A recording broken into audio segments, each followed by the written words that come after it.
Thank you so much for unveiling this report, and I would request all our distinguished guests on the dais to kindly take their seats in the front row because we have a panel discussion coming up. Sure, sir, sure. Yeah. See, the National Education Policy of 2020, it is unfolding, and now it's nearly 5 years that it has not been able to implement. It's a remarkable document. And then when you award someone, award the schools about it, kindly keep in mind the big changes that are going to happen. Those who are able to bring those changes. For example, 9th, 10th, 11th, 12th, in these 4 years, the skilling subjects are being increased. They have the same weightage as other traditional subjects. And it would be worthwhile to find out how many schools are able to combine skill with education. That should be one of the points where they should be awarded, because that's the tall order. It's not happening for the past 4 years. Because Skilling India and National Education Policy together create a very, very powerful program for the future of India. So kindly keep in mind. Okay? Thank you for your valuable input, sir. And now it's time to do some deep thinking because we have a panel discussion coming up. I would like to invite the moderators for this panel discussion, Dr. Somnath Singh, Deputy Director, Review and Global Compact Network India. The topic of the panel discussion is fostering collective action, multi-sector collaboration for promoting ethics and responsible business practices.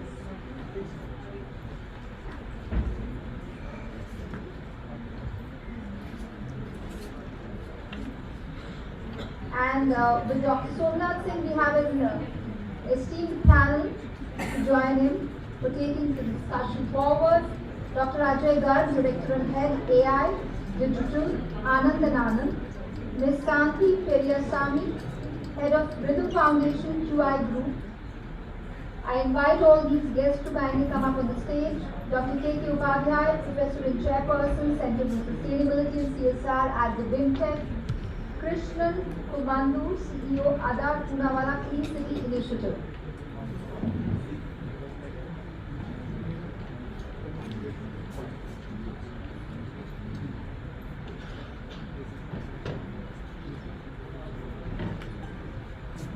And now it's over to Dr. Somnath to take this panel discussion ahead.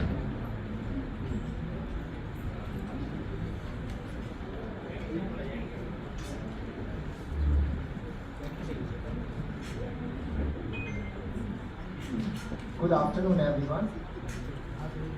May I request everyone to please be seated? May I request everyone to please be seated? Thank you very much. Ladies and gentlemen, at the outset, I would like to express my gratitude to the Indian Achievers Forum and CSR Times for inviting me to the 67th National Conference on Mission Viksit Bharat at 24/7. The role of business and community to moderate a very relevant and meaningful session panel on fostering collective action, multi-sector collaboration for promoting ethics and responsible business practices. On behalf of Indian Achievers Forum, CSR Times and the UN Global Compact Network India, I heartily welcome the distinguished experts and the speakers from different sectors, the organizer, the sponsor, and overall the valuable participants to this panel discussion. Let me give a brief overview of Mission Viksit Bharat at 24/7 and its correlation with the panel discussion taking place today. In this split of Mission Viksit Bharat at 24/7, this discussion takes on heightened significance as we envision develop India built on the pillars of ethics, inclusivity, and sustainability. Achieving this ambitious goal requires collective action, transcending public-private partnership, civil society organizations engagement, and the engagement of other sectors. We must harness our shared values and resources to champion ethical governance, sustainable practices, and equitable progress. Let us explore the transformation of power of collective action to address challenges and create a robust foundation for responsible business practices. I invite our distinguished panelists to share their insights, experience, and actionable solutions to inspire meaningful changes. Let us set the stage for an engaging and impactful discussion here. The panel discussion will focus on how business, government, academia, and civil society organizations can collaborate to promote ethics, transparency, and responsible business practices to realize the vision of a corruption-free India by 2047. The session will explore the importance of multi-sector collaboration and how ethical governance, transparent business practices, and social responsibility can contribute to building a stronger, more accountable nation. The panelists will offer their expertise on how this collective action can drive the larger mission of Viksit Bharat as 2047 and create sustainable socio-economic development.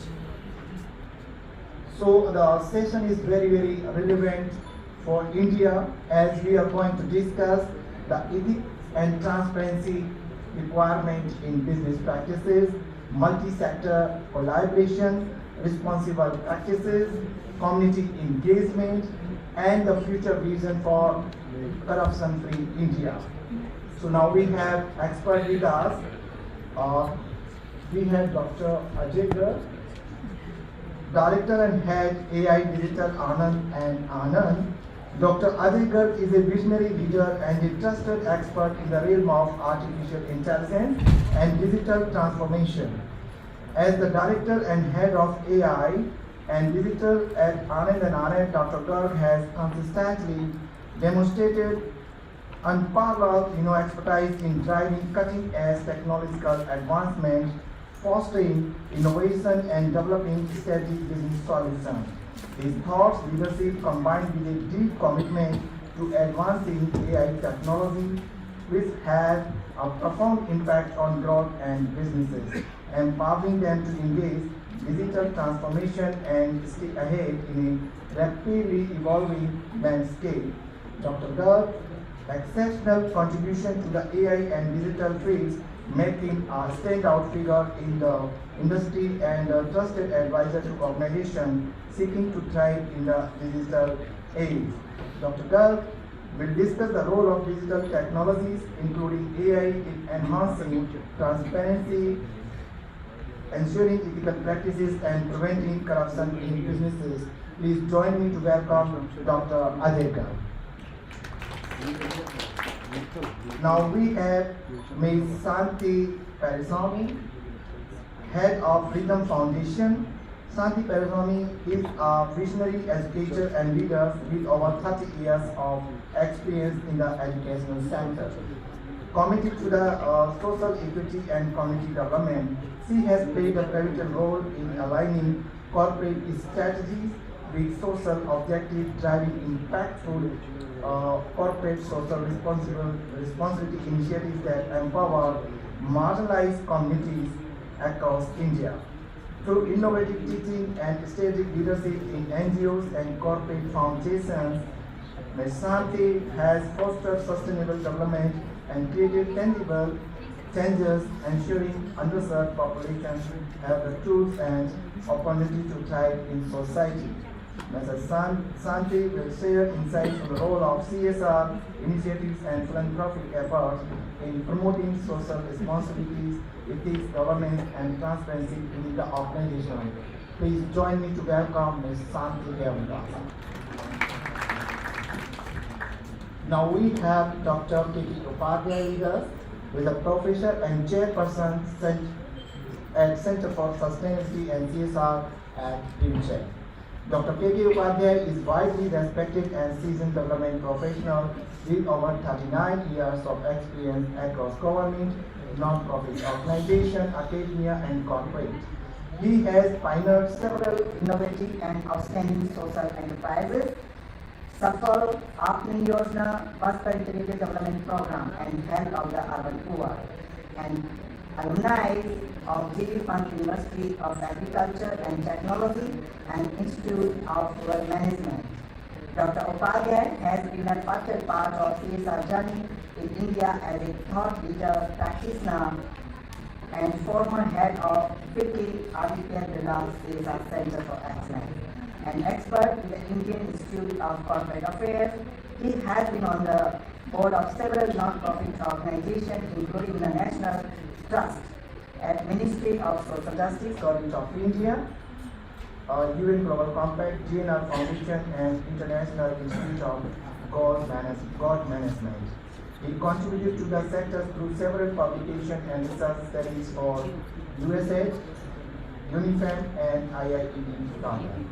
Dr. Upadhyay will provide an academic perspective on how sustainability, ethics, and corporate social responsibility can align to create an ecosystem of integrity and responsibility. Please join me to welcome Dr. Upadhyay.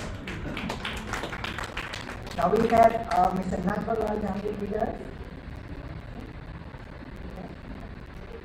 Director, Asset Associate. Mr. Natwarlal Jhangi, the visionary founder of Asset Associate, is a distinguished business executive with a wealth of experience in the luxury interior fit-out industry, with a mission to empower clients and organizations around the world. Mr. Jhangi has led Asset Associates to the forefront of the interior design industry, specializing in residential, hospitality, airport, and corporate interiors. Asset Associates has become a trusted name for high-end, luxurious, and quality-oriented projects. Mr. Jhangi's unwavering commitment to excellence and client satisfaction has driven the company's success across pan-India, making him a respected leader in the field. Mr. Jhangi will share his experience on how the construction and interior design industry can implement ethical business practices and transparency in their operation and the role of business leaders in leading these changes. Please join me to welcome Mr. Jhangi. We are waiting for other, speakers with us. Till then, I would like to just mention that the topic is very relevant for us for the UN Global Compact of India, because hope you have heard about the 10 principles of United Nations Global Compact. Under the principle 10, which talks about corruption or anti-corruption, fostering collaboration and collective action is the backbone of fighting corruption. So for me, it is very relevant topic, and definitely I would like to share a lot of things that what UN Global Compact Network India is taking initiatives to just promote transparency, governance, ethical practices across the sector. So thank you very much, Indian Achievers Forum, for inviting me here. Thank you very much for the language for being here. Now we'll start the follow-up discussion. Thank you.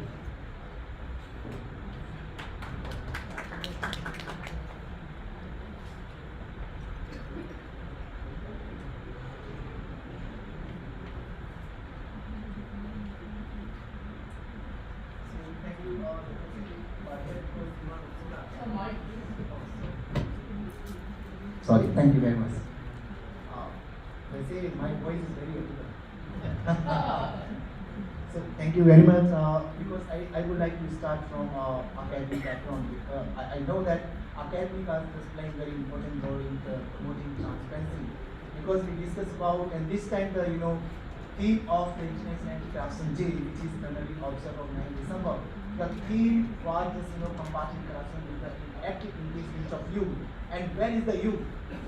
Youth are there in the academic institutions. So first of all, I would like to start with Dr. Upadhyay. Sir, with your extensive experience in CSR and social enterprises, how do you see the role of corporate social responsibility evolving in India to foster a culture of ethics and transparency in business practices? Over to you, sir. Thank you doctor Somnath. किसी ने कहा था कि एक गाना था actually film का, कहते हैं कि दिन रात बदलते हैं, हालात बदलते हैं, साथ साथ मौसम के फूल और पात बदलते हैं। CSR की कहानी भी कुछ ऐसी है और हम काफ़ी टाइम से जुड़े हुए CSR टाइम से CSR टाइम बहुत टाइम से इसको कैप्चर कर रहा है। हमने शुरू किया था, जैसे मॉर्निंग में भी आपने सुना, जो हमारी भारतवर्ष की कहानी है। We started with charity practically, and charity has been part of our culture in all religions, whether it's Sikhism, Prashant we give, in Muslims, Zakat, Hindus में all the Vedas prayed, we started with charity. As he mentioned about, from 34% of the world trade, we went then to 0.5% of the world trade. That's where industry became very important. When industry became very important, they realized everything they draw from the society practically. That's where philanthropy started. So we changed from charity to philanthropy. Then it was realized that government is not enough to do. Like the morning he was telling about, out of 100 rupees, only 15 used to reach. And then, even now, I think 3 years back, the gap between the rich and the poor has been so big that 54% of the wealth belongs to 1% people. 74% wealth to 10%. Bottom 50%, just 5%. That's where government decided. We debated it for long, starting in 2012. Government in Company Act 2013 made 2% of the net profit to be spent on corporate social responsibility. About 23,000 companies spending about 25,000 crores a year. Till now, about 1.75 lakh crores have been spent on CSR. That's where companies suddenly start realizing. Now most of the companies, they do it themselves, they do it to their foundations, they do it for the NGOs, and they do with others. Now it's more a compliance for top 25,000 companies, but lot of others also do it. And transparency